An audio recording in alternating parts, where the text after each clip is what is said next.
בוקר טוב. השעה 7 בבוקר.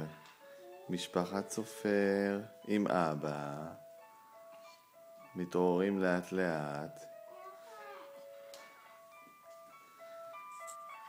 גאיה בהתעמלות בוקר. שני, תחייכי, תגידי שלום לכולם. מה? תגידי שלום למצלמה. שלום. איך קוראים לך? שני. אוי, יש לך חיתול. מה, את כבר גדולה? צריך להוריד את זה, זה בטח רק ללילה, נכון? אבל לי לראות. מה לראות? לראות.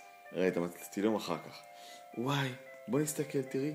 גאיה, תראי צפרדע. והנה מגיע גם קופיף כתוב. גאיה, איפה אבא? אבל לי לראות. איפה? איפה אבא, גאיה? טי. איפה? הנה אבא. הנה, קוקו.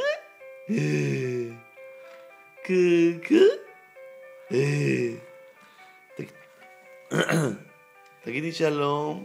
שלום, גאיה. שני, דיברתי לגאיה. קוקו. מה זה? מה זה?